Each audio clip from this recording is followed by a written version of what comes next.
Hello friends, आज के इस वीडियो में हम लोग फिजिक्स का पहला चैप्टर क्लास 11 का फिजिकल वर्ल्ड को डिस्कस करेंगे। तो इसमें जितने सारे इंपॉर्टेंट पॉइंट्स हैं मैं वो सारे डिस्कस करूंगी जहां से क्वेश्चंस आ सकते हैं। इसमें 2 या 3 मार्क्स के एनुअल में क्वेश्चंस रहते हैं। बहुत छोटा सा चैप्टर है, बहुत इंटरेस्टिंग चैप्टर है, थियोरेटिकल ज़्यादा है, न्यूमेरिकल्स इसमें नहीं है। और मैं अभी एक्सप्लेन करूंगी और जिन बच्चों को नोट्स की ज़रूरत होगी वो कमेंट्स करेंगे, फिर मैं उनको नोट्स भी प्रोवाइड कर दूंगी। और ज़्यादा नोट्स के लिए टेंशन नहीं करना है। तो चलिए स्टार्ट करते हैं आज का लेक्चर। देखिए, फिजिकल वर्ल्ड जो है हमारा पूरा साइंस का इंट्रोडक्शन है। सबसे पहले हम लोग का साइंस क्या है अच्छी तरह से सुनिए, समझिए। एक बार पढ़ लीजिएगा इस चैप्टर को तो बार बार रिवाइज करने का कोई ज़रूरत नहीं होगा। ठीक है, आराम से आप एग्जाम में इसके आंसर्स को कर सकते हैं। तो साइंस हम लोग का क्या है और कहाँ से आया है। तो साइंस के बहुत सारे ब्रांचेस के बारे में हम लोग ऑलरेडी 9-10 में पढ़ चुके हैं। और अगर लेटरल मीनिंग पे जाएं तो ये एक लैटिन वर्ड साइंटिया से आया है। साइंटिया का मतलब होता है टू नो। ठीक है, ये एक लैटिन वर्ड साइंटिया से आया है जिसका मतलब होता है टू नो। और ये जो हमारा साइंस वर्ड है ये इसका मतलब होता है हम लोग का नॉलेज। और अगर हिंदी में भी जाए हम लोग तो ये विज्ञान, विज्ञान, ज्ञान को अर्जित करना, दैट्स कॉल्ड विज्ञान। ये साइंस क्या तो हम लोग जानते हैं नेचर से जुड़ा हुआ है, केमिस्ट्री से जुड़ा हुआ है, केमिकल से जुड़ा हुआ है। प्रैक्टिकल लाइफ में बहुत ज़्यादा इसकी यूटिलिटी है साइंस का। साइंस के कितने ब्रांचेस होते हैं? साइंस को अगर ब्रॉड क्लासिफिकेशन किया जाए तो इसके 2 पार्ट्स होते हैं। अगर ब्रॉड क्लासिफिकेशन किया जाए तो साइंस के 2 पार्ट्स होते हैं। एक हमारा होता है फिजिकल साइंस और दूसरा होता है बायोलॉजिकल साइंस। फिजिकल और दूसरा होता है हम लोग का बायोलॉजिकल। अब ये फिजिकल और बायोलॉजिकल साइंस क्या है, आई थिंक आप लोग को पता होगा। फिजिकल साइंस ऐसा साइंस है जो नॉन लिविंग थिंग्स के साथ डील करता है, जो नॉन लिविंग थिंग्स के साथ डील करता है। जैसे कि एस्ट्रोनॉमी हो गया, एस्ट्रोलॉजी हो गया, जियोलॉजी हो गया, ज्योग्राफी हो गया, फिजिक्स हो गया, केमिस्ट्री हो गया। ये सारा नॉन लिविंग थिंग्स के साथ डील करता है, तो ये हमारा आ गया फिजिकल साइंस में। और बायोलॉजिकल साइंस में जो लिविंग थिंग्स के साथ डील करे उसको हम लोग बायोलॉजिकल साइंस कहते हैं।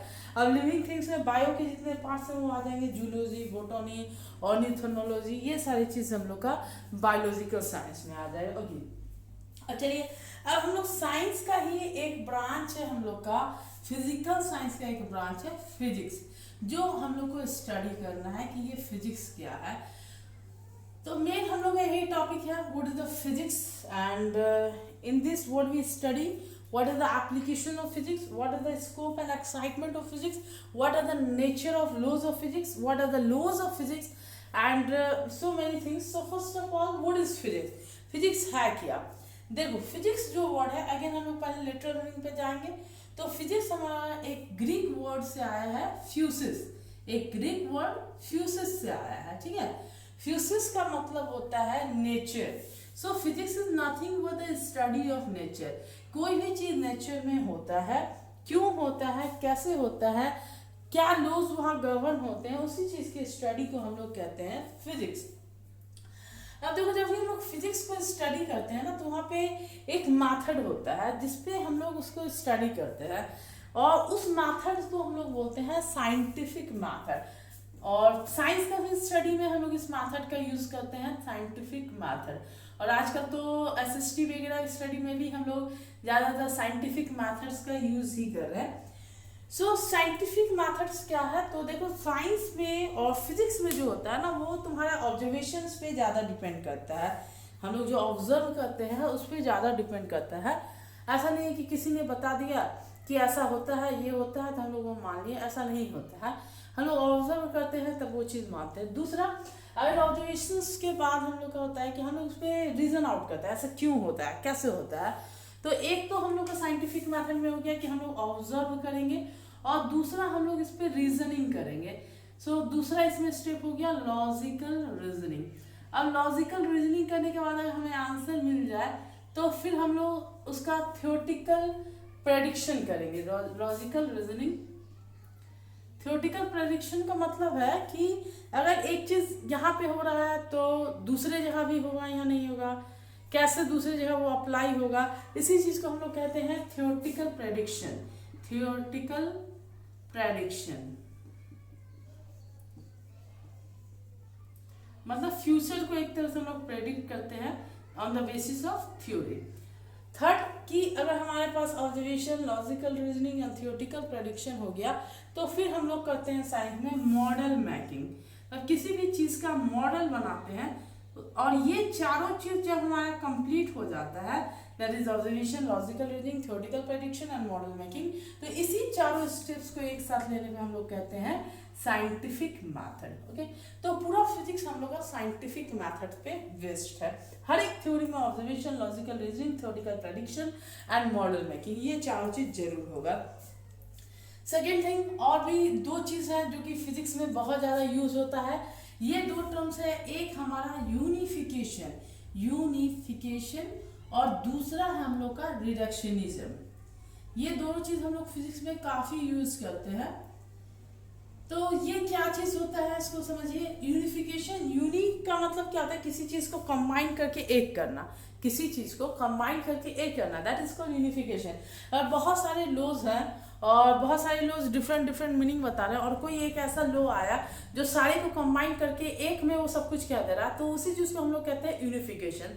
आप लोग को अभी बहुत ज्यादा आइडिया नहीं होगा, लेकिन थोड़ा सा मैं photo electric effect, Einstein, mass energy relation के बारे में आप लोग थोड़ा बहुत सुने होंगे। तो आइंस्टाइन से पहले बहुत सारे लॉज आए थे और आइंस्टाइन ने वो सारे लॉज को कंबाइन करके एक इक्वेशन और एक लॉ में सब कुछ स्टेट कर दिया, तो दैट वाज द यूनिफिकेशन। यही यूनिफिकेशन, और फिजिक्स में हमेशा इस चीज का हम लोग यूज करते हैं। और इसका जस्ट रिवर्स है हम लोग का रिडक्शनिज्म। रिडक्शनिज्म का मतलब होता है कि कोई एक कॉम्प्लिकेटेड चीज है उसको हम लोग तोड़ के रिड्यूस करके सिंपल फॉर्म में करके पढ़ रहे हैं, करके यूज कर रहे हैं, दैट इज कॉल्ड रिडक्शनिज्म। जैसे थर्मोडायनेमिक्स में अभी आगे चल के थर्मोडायनेमिक्स आप पढ़िएगा तो थर्मोडायनेमिक्स में आप देखिएगा कि कुछ लॉज को हम लोग तोड़ के दो लॉ में डिवाइड करके पढ़ते हैं, तो दैट्स कॉल्ड रिडक्शनिज्म। ठीक है, तो आगे और फिजिक्स के बारे में हम लोग बहुत कुछ पढ़ेंगे। एक बार अभी तक हम लोग जितना पढ़े उसको रिवाइज कर लेते हैं। सबसे पहले हमने बताया कि साइंस क्या है, तो साइंस साइंटिया लैटिन वर्ड से आया है जिसका मतलब होता है टू नो, और साइंस का मतलब होता है नॉलेज। साइंस के दो ब्रांचेस होते हैं, एक होता है फिजिकल और एक होता है बायोलॉजिकल।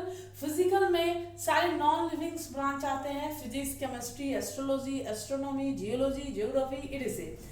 बायोलॉजी में सारे लिविंग थिंग्स आते हैं, बायोलॉजी हो गया, बॉटनी हो गया, जूलॉजी हो गया, ऑर्निथोलॉजी हो गया, ये सारा बायोलॉजिकल साइंस हो गया।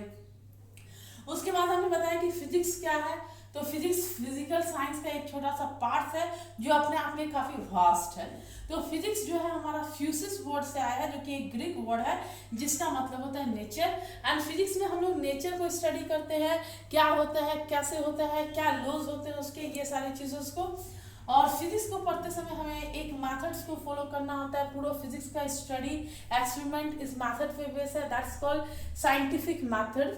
तो साइंटिफिक मेथड्स में 4 स्टेप्स होते हैं, एक observation, logical reasoning, theoretical prediction and model making.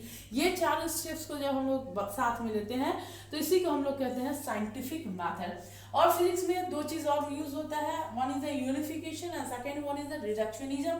Unification क्या है, छोटे छोटे लॉज को, कॉन्सेप्ट को कंबाइन करके एक बड़ा लॉ बनाना, दैट्स कॉल्ड यूनिफिकेशंस। और रिडक्शनिज्म क्या है, कोई बिग कॉन्सेप्ट को सिंपल करके रिड्यूस करके पढ़ना, दैट्स कॉल्ड रिडक्शनिज्म। ओके, अब आइए हम लोग देखते हैं कि फिजिक्स का क्या ब्रांच है, what are the its scope and excitements of physics.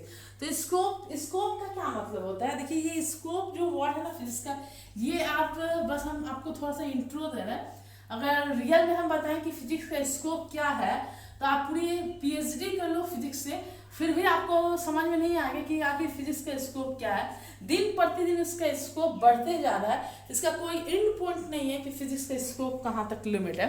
फिर भी ब्रॉड लेवल से इसको 2 पार्ट्स में क्लासिफाई किया है साइंटिस्ट लोगों ने, इसके स्कोप को 2 पार्ट्स में क्लासिफाई किया है।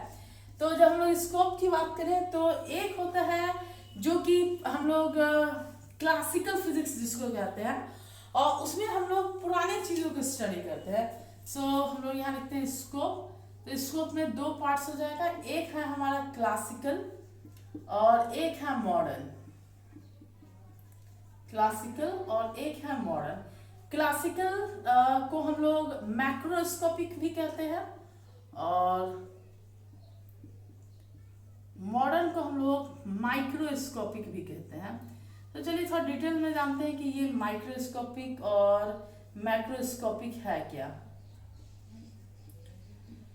देखिए, अगर आपके सामने जैसे मान लेते हैं हम आपको खेलने के लिए ये चीज़ दे देते हैं जिस मार्कर, तो आप इसको खेलते हैं, बाहर से खेलते हैं, बहुत देर तक खेलने के बाद अब आप क्या करोगे, इससे खेलने से मन भर जाएगा तो आप इसको खोलोगे, खोल के देखोगे ये किससे बना हुआ है, फिर इसको खोलोगे, इसके अंदर खोलोगे ये किससे बना हुआ है, वो किससे बना हुआ है। ये ह्यूमन नेचर होता है कि सबसे पहले हम लोग आउटर स्टडी करते हैं और फिर जब आउटर स्टडी करने के बाद हम लोग इनर स्टडी करते हैं कि जैसे कि कोई सब्सटेंस है, सब्सटेंस को पहले बाहर से हम लोग स्टडी करते हैं, फिर देखते हैं ये किससे बना है तो एटम से, एटम किससे बना है तो इलेक्ट्रॉन प्रोटॉन न्यूट्रॉन से, फिर इलेक्ट्रॉन प्रोटॉन न्यूट्रॉन किससे बना है तो म्यू से। बहुत सारे ऐसे चीज़ है। तो यही चीज़ हमारा फिजिक्स में भी होता है। सबसे पहले हम लोग बड़े लेवल पे स्टडी करते हैं जिसको हम लोग कहते हैं मैक्रोस्कोपिक फिजिक्स, और ये पहले स्टडी हो चुका है, बहुत पुराना है, तो इसको हम लोग क्लासिकल फिजिक्स भी बोलते हैं। और अब जो स्टडी हो रहा है एक 100 साल पहले, मतलब 20s और 19s के बीच, उस स्टडी में हम लोग इनर और एटम्स का अंदर के स्ट्रक्चर के बारे में, electron proton neutron Rutherford model, Einstein theory, ये सारे कुछ है। तो इसको हम लोगों ने माइक्रोस्कोपिक और मॉडर्न फिजिक्स नाम दिया। सो अगर क्लासिकल फिजिक्स की बात करें तो इसमें हमारा मैकेनिक्स आता है। मैकेनिक्स में आप क्लास 9 में जितना पढ़े हैं, लॉज ऑफ मोशन, ग्रेविटेशन, ये सारा हम लोग का मैकेनिक्स में आ गया। फिर उसके बाद इसमें लाइट भी आता है, क्लास 10 में आप पढ़े हैं लाइट। फिर इसमें इलेक्ट्रिसिटी भी आता है। तो ये सारा चीज़, और थर्मोडायनेमिक्स भी इसी में आता है क्लासिकल फिजिक्स में। इसके बाद मॉडर्न फिजिक्स में हमारा एटॉमिक स्ट्रक्चर्स मेनली आता है, एटम स्ट्रक्चर, या फिर न्यूक्लियर फिजिक्स, एटम, न्यूक्लियाई, ये सब का स्टडी हम लोग का हो गया, या फिर क्वांटम थ्योरी, ये सब जो कि आपको एकदम नया नया लग रहा है, ये सारा हम लोग का आ गया मॉडर्न फिजिक्स में। ओके, तो आई होप आपको समझ में आ गया होगा कि क्लासिकल फिजिक्स और मॉडर्न फिजिक्स क्या है। अब चलिए हम लोग पढ़ते हैं कि फिजिक्स जो है उसमें कुछ लॉज होते हैं, फिक्स लॉज होते हैं, जो कि अभी से आप पढ़ोगे, अभी से लेके जितने हायर स्टडीज आप करोगे वहाँ पर भी वो लॉ वैलिड होगा। मतलब ये यूनिवर्सल ट्रूथ है, ये हर जगह होता है।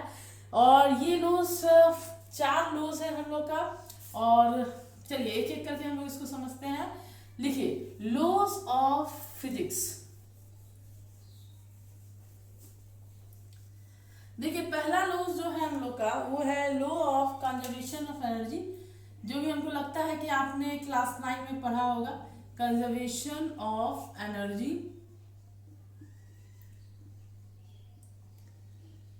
दूसरा है कंजर्वेशन ऑफ चार्ज। तीसरा है कंजर्वेशन ऑफ लीनियर मोमेंटम। और चौथा है हमारा कंजर्वेशन ऑफ एंगुलर मोमेंटम। चलिए चारों को बारी बारी से समझते हैं एक्चुअल में है क्या। तो सबसे पहले तो आप कंजर्वेशन वर्ड्स को क्लियर कर लीजिए। What is the meaning of conservation. देखिए, जो कंजर्वेशन वर्ड है, कंजर्वेशन का मतलब होता है कि कहीं पे भी हम लोग का नेट क्वांटिटी जो है वो हमेशा कांस्टेंट रहेगा। जैसे कि हम लोग इलेक्ट्रिकल एनर्जी को न्यूक्लियर एनर्जी में, न्यूक्लियर एनर्जी को इलेक्ट्रिकल एनर्जी में, साउंड एनर्जी को इलेक्ट्रिकल एनर्जी में, लाइट एनर्जी को इलेक्ट्रिकल एनर्जी में कन्वर्ट करते हैं। लेकिन जो तुम्हारा नेट अमाउंट ऑफ एनर्जी है वो हमेशा सेम है। मतलब हम लोग ओनली एनर्जी को एक फॉर्म से दूसरे फॉर्म में कन्वर्ट कर रहे हैं, ट्रांसफर कर रहे हैं, एनर्जी को क्रिएट और डिस्ट्रॉय नहीं कर रहे हैं। तो इसी तरह से ये चार्ज पे भी अप्लाई होता है, लीनियर मोमेंटम और एंगुलर मोमेंटम में भी अप्लाई होता है। तो कंजर्वेशन ऑफ एनर्जी का लॉस कहने बोला जाता है। आप क्या कहोगे? According to this law the total energy of any system remains conserve. Total energy of any system remains conserved. It can neither be constructed nor be destroyed. It can only be transferred from one form to another form. Second है conservation of charge. Charge के बारे में तो आपने class 10th में पढ़ा है, और फिलहाल हम लोग क्लास 12th में और डिटेल में पढ़ेंगे। तो चार्ज का भी कंजर्वेशन यही कहता है कि नेट जो सिस्टम का चार्ज है हमारा कांस्टेंट रहेगा, हम लोग चार्ज को ट्रांसफर कर सकते हैं बॉडी से दूसरे बॉडी में, लेकिन क्रिएट या डिस्ट्रॉयड नहीं कर सकते हैं। अब लीनियर मोमेंटम हम लोग का क्या है? लीनियर मोमेंटम हम लोग का मास और वेलोसिटी का प्रोडक्ट है। मास और वेलोसिटी का प्रोडक्ट, ये भी आप क्लास 9th में पढ़े हैं। Mass into velocity is the linear momentum. अब किसी भी सिस्टम में अगर हम लोग एक्सटर्नल फोर्स अप्लाई करेंगे तभी वेलोसिटी चेंज होगा, और जब वेलोसिटी चेंज होगा तभी मोमेंटम चेंज होगा। अगर एक्सटर्नल फोर्स अप्लाई नहीं किए तो फिर उस सिस्टम में ना तो वेलोसिटी चेंज होगा और ना ही मोमेंटम चेंज होगा। तो यही तो सिंपल सा स्टेटमेंट है हमारा कंजर्वेशन ऑफ लीनियर मोमेंटम का, कि अगर किसी सिस्टम में एक्सटर्नल फोर्स 0 है तो उसका मोमेंटम हम लोग का कांस्टेंट रहेगा। अगर किसी सिस्टम में एक्सटर्नल फोर्स 0 है तो उसका मोमेंटम हम लोग का कांस्टेंट रहेगा। ओके, अब दूसरा है हम लोग, लास्ट वन है हम लोग का एंगुलर मोमेंटम। ये जो लीनियर मोमेंटम है, जब कोई ऑब्जेक्ट स्ट्रेट लाइन में मूव करता है तो उसके साथ जैसे एसोसिएट होता है लीनियर मोमेंटम, और जब कोई एंगल रोटेट करता है या सर्कुलर फॉर्स में मूव करता है तब उसके साथ एसोसिएट होता है एंगुलर मोमेंटम। और यहाँ पे जैसे हमारा फोर्स होता है और यहाँ एंगुलर के टर्म में हमारा टॉर्क होता है, ठीक है। टॉर्क एक टर्निंग इफेक्ट ऑफ फोर्स है जो कि किसी बॉडी को टर्न करने में काम आता है। तो कंजर्वेशन ऑफ एंगुलर मोमेंटम के अकॉर्डिंग अगर हमारा टॉर्क किसी सिस्टम में 0 है, अगर किसी सिस्टम में एक्सटर्नल टॉर्क 0 है तो उसका एंगुलर मोमेंटम हमारा कांस्टेंट होगा। ओके, चलिए एक बार फिर से रिवाइज कर लेते हैं। पहला है कंजर्वेशन ऑफ एनर्जी, जिसका मतलब है कि energy can neither be created nor be destroyed, it can only be converted from one form to another form. Second one is the conservation charge, the same statement, the charge can neither be created nor be destroyed, it can be only transfer from one body to another. Third one is the linear momentum, conservation of linear momentum, that says that if the external force in any system is 0 then the momentum will remain constant. To change the linear momentum we will have to apply the external force. And fourth one is the conservation of angular momentum, that is when the external torque is 0 then the its angular momentum remains constant. Angular momentum change only when we apply external torque. Torque वो is what is the turning effect of force. चलिए इसका हो गया। अब हम लोग करते हैं फंडामेंटल फोर्सेस इन नेचर। जो हमारा पूरा नेचर है, नेचर में 3 फंडामेंटल फोर्सेस होते हैं। किसी किसी बुक में आप देखोगे 4 लिखा होता है, लेकिन वास्तव में ये 3 ही होता है। जो तीसरा वाला होता है उसको कुछ बुक्स में 2 पार्ट्स में क्लासिफाई कर देता है। तो पहला जो फंडामेंटल फोर्स है वो है हमारा ग्रेविटेशनल फोर्स। दूसरा है हमारा इलेक्ट्रोमैग्नेटिक,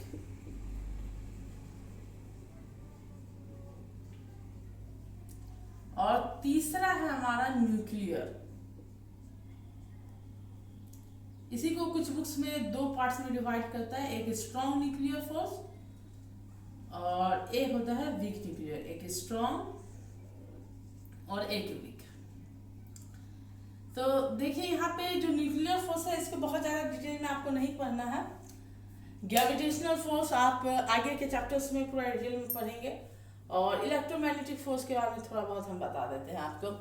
देखिए gravitational force, electromagnetic force and nuclear forces, यही 3 फंडामेंटल फोर्सेस है। जितने भी फोर्सेस हैं उनको हम लोग इसी के अंडर डाल सकते हैं। सारा फोर्सेस इसी का टाइप्स है और कुछ भी नहीं है, इसके अलावा और कोई फोर्स नहीं होता है।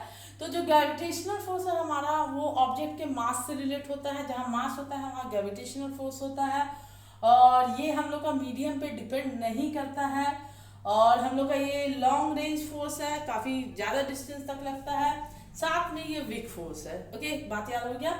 ये हमारा मासेस के साथ लगता है, लॉन्ग रेंज फोर्स है और थोड़ा वीक फोर्स है, और साथ में हम लोग का ग्रेविटेशनल फोर्स कंजर्वेटिव भी होता है और सेंट्रल भी होता है। अब ये कंजर्वेटिव और सेंट्रल का क्या मतलब होता है?